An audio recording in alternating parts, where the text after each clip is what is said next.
নমস্কার বন্ধুরা, আজকে আপনাদের রাগ অথবা ক্রোধ শান্ত করার কয়েকটি উপায় সম্বন্ধে আপনাদের জানাবো। আপনার বাড়িতে কেউ যদি প্রচণ্ড রাগ করে বা একটি ছোটখাট বিষয়ে মেজাজ হারিয়ে ফেলেন বা প্রতিটা ব্যাপারে রেগে যান, তাহলে আজকের ভিডিওতে বলা প্রতিকারগুলির মধ্যে যে কোনো একটি প্রতিকার করলে তার সমস্ত রাগ নষ্ট হয়ে যাবে। জ্যোতিষশাস্ত্র অনুসারে রাগের প্রধান কারণ হতে পারে মঙ্গল, সূর্য, শনি, রাহু এবং চন্দ্র। সূর্য, চন্দ্র ও মঙ্গল যদি কোনো ব্যক্তির কুণ্ডলিতে একে অপরের সাথে কোনো সম্পর্ক তৈরি করে, তাহলে সেই ব্যক্তি প্রত্যাশার থেকে বেশি রেগে যান। রাগ হল অগ্নি উপাদানের নির্দেশক। যখন অগ্নি উপাদান অন্যান্য রাশি বা গ্রহের সাথে মিলিত হয়, তখন ব্যক্তি প্রতিটি বিষয়ে রাগ করে।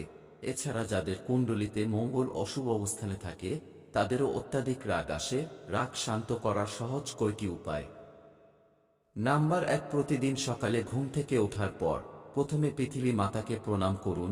এছাড়াও বিছানা ছাড়ার পরে কমপক্ষে 15 মিনিট কারো সাথে কথা বলবেন না। শাস্ত্র অনুসারে এটি নিয়মিত করলে রাগ কমে এবং মনে শান্তি আসে। এছাড়াও গুরুজি, প্রতিদিন হনুমান চল্লিশা পাঠ করুন। হনুমান চল্লিশা পাঠ করলে মঙ্গল শান্ত হয় এবং রাগ কমে যায়। নাম্বার 2, জ্যোতিষ শাস্ত্র অনুসারে রাগের সম্পর্ক চন্দ্রের সঙ্গে। জন্মকুণ্ডলিতে চন্দ্র দুর্বল হলে বা চন্দ্রের দোষ থাকলে মানুষ খিটখিটে হয়ে যায়। এই ধরনের ব্যক্তি সমস্ত বিষয়ে রাগ করে। এই ধরনের ব্যক্তিদের রাগ নিয়ন্ত্রণ করতে হলে রূপার আংটি বা লকেটের মধ্যে মুক্তা পড়তে হবে।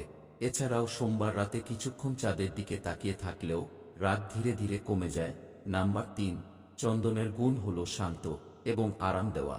আযুর্বেদে ও ধর্মশাস্ত্রে চন্দনের অনেক উপকারিতা বর্ণিত হয়েছে। চন্দন সমস্ত শুভ কাজে পাশাপাশি পূজায় ও ব্যবহৃত হয়। জ্যোতিষ শাস্ত্র অনুসারে আপনি যদি খুব রেগে যান, তাহলে চন্দনের প্রতিকার আপনার জন্য উপকারী হবে। এর জন্য প্রতিদিন কপালে চন্দনের তিলক লাগান। এটি মনকে শান্ত রাখবে এবং রাহু দোষ থেকে মুক্তি দেবে। নাম্বার 4, রাগ নিয়ন্ত্রণ করতে প্রতিদিন সকালে স্নান করে ভগবান সূর্যকে জল অর্পণ করুন। একই সঙ্গে মহাদেবের পূজা করতে হবে। এই প্রতিকার মনকে শান্ত রাখে এবং রাগ নিয়ন্ত্রণের আসে। নাম্বার 5, উল্টো গুণটি আপনাকে আপনার রাগ নিয়ন্ত্রণ করতে সাহায্য করতে পারে। আপনার শ্বাসের উপর ফোকাস করে 10 থেকে 1 পর্যন্ত উল্টো গুণটি করা আপনাকে আপনার মেজাজ এবং ভাষা নিয়ন্ত্রণ করতে সাহায্য করে। নাম্বার 6, একটু হাঁটলে রাগ নিয়ন্ত্রণ করতে পারবেন। অবস্থান পরিবর্তন পরিস্থিতিকে প্রভাবিত করতে পারে, যা রাগে তীব্রতা কমাতে সাহায্য করে। তাই যখনই কেউ রেগে যায়, একটি ভালো বিকল্প হলো বেশি কথা না বলে উঠে হাঁটা।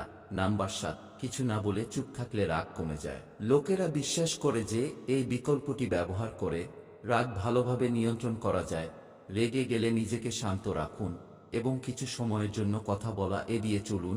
এটি আপনাকে অন্য ব্যক্তির কথা শোনার এবং তাদের দৃষ্টিভঙ্গি বোঝার সময় দেবে।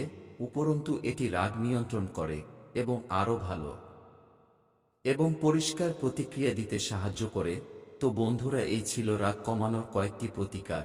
যদি আপনার বা আপনার পরিবারের কোনো ব্যক্তির রাগ বেশি থাকে, তাহলে আপনার সুবিধা অনুযায়ী যে কোনো একটি প্রতিকার করুন, অবশ্যই ফল পাবেন। ধন্যবাদ।